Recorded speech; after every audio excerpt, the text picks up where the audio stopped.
Anak yang soleh itu anak yang tahu kalau dia seorang laki-laki nanti, secantik apapun istrinya, selucu apapun anak-anaknya, sebanyak apapun harta yang dia miliki, sehebat apapun dia di mata anak buahnya, demi Allah, orang tua tidak pernah menjadi nomor 2 dalam hidup.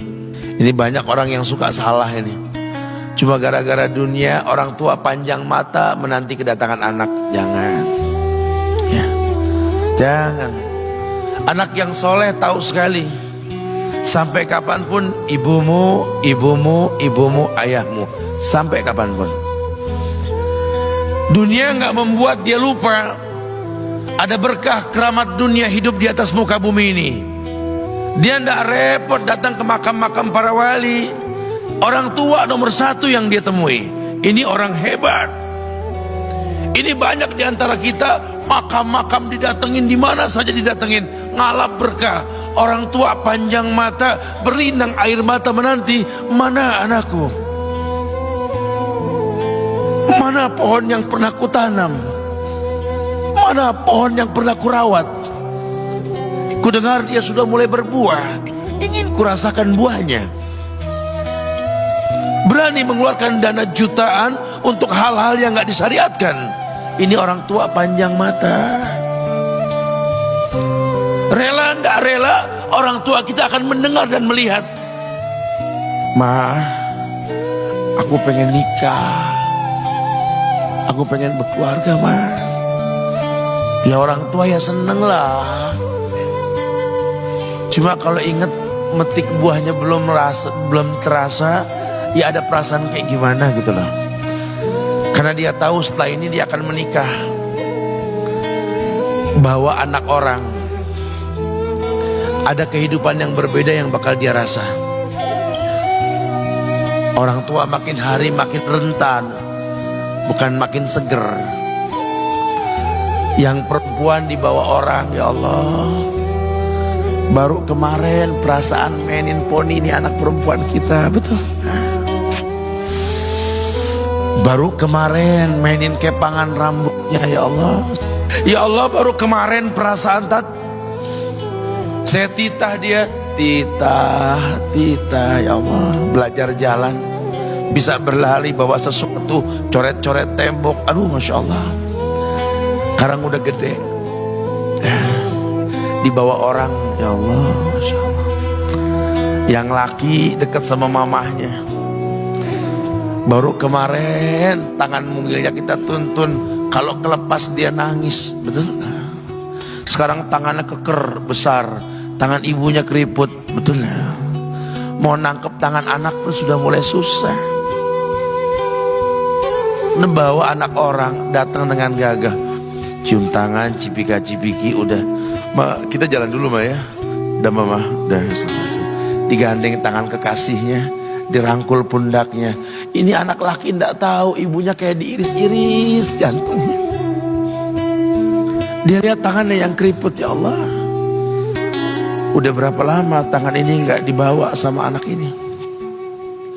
Udah berapa lama tangan ini nggak digandeng sama anak saya? Kita merasa bangga akur merangkul istri kita, ibu kita ngelihat pundaknya. Udah berapa lama pundak ini gak dirangkul seperti itu, ya Allah. Dulu aku berdandan secantik-cantiknya, ku dandankan anaknya, ku bawa di hadapan kawan-kawanku bangga. Lihat anakku. Tapi dia gak pernah berdandan rapi membawa aku ke hadapan teman-temannya. Lihatlah ibuku.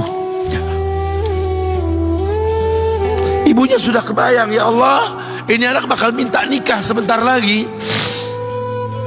Yang wajar kalau orang nanam pohon pengen metik buah, wajar. Ini buah belum terasa, pohon sudah mau dibawa. Kebayang tidak? Ya Allah. Mulai dia kebayang. Sehingga rasa-rasa seperti ini menjadi tumpukan rasa di hati orang tua kita, yang nanti pada akhirnya dia pun bakal kembali ke hadirat Allah. Kita pun bakal kembali ke Allah, betul? Sementara yang namanya kemuliaan datang dengan cara sabab yang benar. Ridallah fi ridal walidain wa sukhtullah fi sukhtil walidain. Ridanya Allah ada di ridho orang tua, murkanya pun sama. Karena semua ibadah yang dia lakukan berujung pada surga. Dan yang paling gampang ketika dia mau menaklukkan dunia, demi Allah, berkah orang tua dulu yang diambil. Ini dirasa oleh orang mulia yang Nabi katakan, innahu min ahlis sama, innahu min ahlis sama. Manhu? Siapa dia? Sahabat, manusia yang pernah hidup zaman sahabat tapi nggak ketemu Rasul, yang bernama Uwais Al-Qarni, pemuda miskin pengembala kambing di negeri Yaman. Padang tandus yang dia tinggal di situ, yang dia kesampingkan hidupnya untuk ibunya, untuk ibunya. Tidaklah terucap kalimat satu yang ingin ibunya pengen, kecuali Uwais pasti akan melakukannya apapun, dan ibunya cacat. Apa kata Uwais? Tidak akan pernah terlontar kata dari mulut ibuku kecuali kan kulakukan yang dia inginkan. Masya Allah. Ibunya cacat dan dia menomorduakan diri, yang penting orang tuanya dulu. Hingga satu waktu ibunya berkata, wahai Uwais, ibu sudah tua. Andai kematian mendatangi ibu, ada beberapa keinginan yang ibu pengen merasakan keinginan tersebut. Mungkin enggak ya? Apa Bu? Katakan. Ibu pengen haji. Bengong, Wes, ya Allah Bu, ini Yaman, Hadramaut, yang sekarang saja pesawat itu bisa 3 jam menuju Saudi itu, 2 jam lebih lah menuju Saudi. Ini lebih jauh lagi, kebayang berapa ratus kilo, berapa ribu kilo nggak tahu.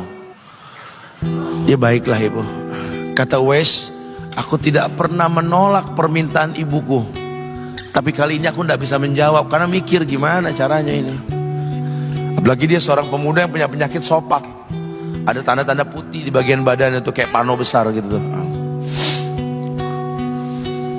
Udahlah, terserah gimana nantilah.